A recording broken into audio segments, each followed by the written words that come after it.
Welcome back, everyone. Today is October 9th. I'm currently recording this at 7:22 a.m. Today's video is going to be about why you should stop trying to change people and emphasizing how real change comes from within. So, related to yesterday's video, where we talked about avoiding people who are unhappy, unlucky, negative, and pessimistic, today's video is going to discuss why you need to stop trying to change people. So, from what I have learned from various psychologists and therapists and whatnot, is that it's almost impossible to change people. This is even something I learned kind of growing up as a religious person, where the job of converting is not up to the individual, to the human, that's up to God. Our job is to give the message in that regard.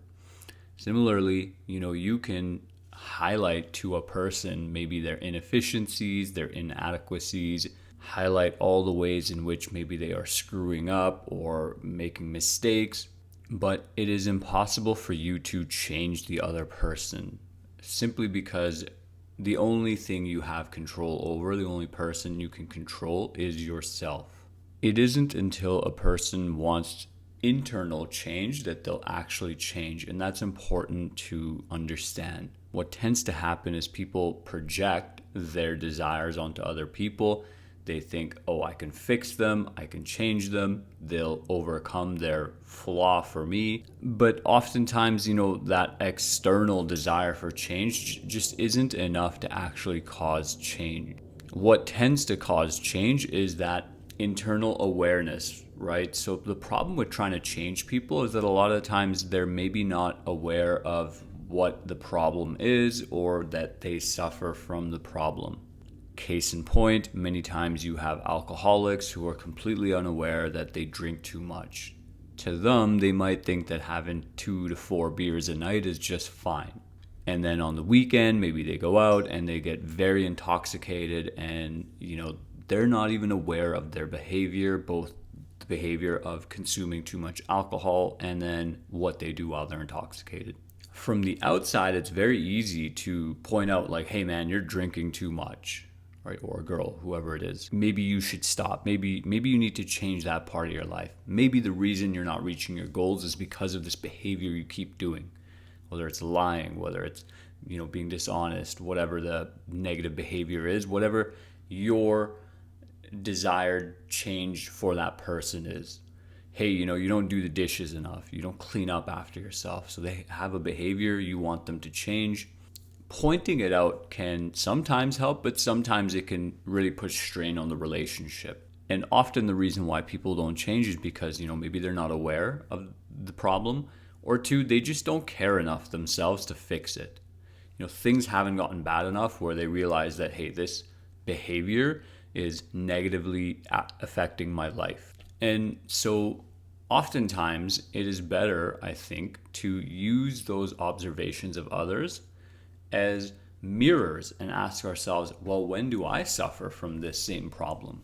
Because you're aware of it to some degree, right? You're observing in another person. But just like everyone else, we are also blind to our internal state. So sometimes it's easier to point out the same problem in another person. And the better thing to do is reflect, how much do I suffer from this ailment that I'm putting onto this other person? The second reason why you should stop trying to change people is because, related to the first, until you become aware of your own participation in that problem, in your own selves, and have worked on it, you're kind of like a snake oil salesman, right? You're kind of selling something that you don't really know works, that you don't yourself do, which at times can be challenging and maybe very limiting, right? Particularly if you're young and you're trying to give advice to your friends and or inexperienced. But regardless, if these are things you haven't done, sometimes it's better to just shut your mouth and listen and learn and take some action and gain some experience before you try to preach to other people that they need to change. And what I've often found most with myself when pursuing that path is that now all of a sudden perhaps I have either more patience or more understanding for why a person behaves in that way. And then additionally, you can set a boundary. You can just say, hey, this person acts and behaves in XYZ manner. not something that's for me, and you start setting up barriers and you stop spending as much time with this person.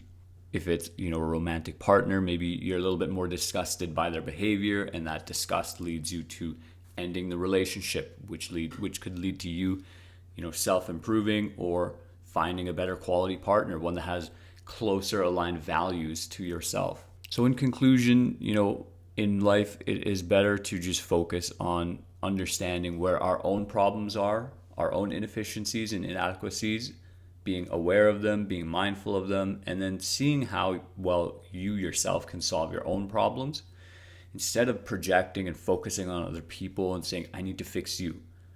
Oftentimes that's a problem within ourselves. I need to fix these people, right? Instead of focusing on myself because it's unbearable, right? You're probably not even consciously aware of that.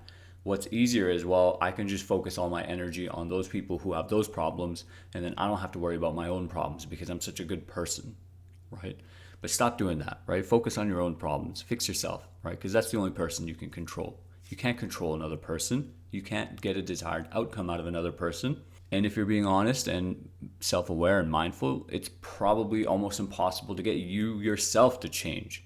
So just think about how difficult it is for you to start a new habit, to stay consistent. Now try and think how difficult it is to get someone else to do something, especially when it's difficult. So those are the thoughts I have for October 9th. Let me know what you think down below in the comments. And if you're enjoying this series, please leave a like, a follow. It means a lot to me. Take care.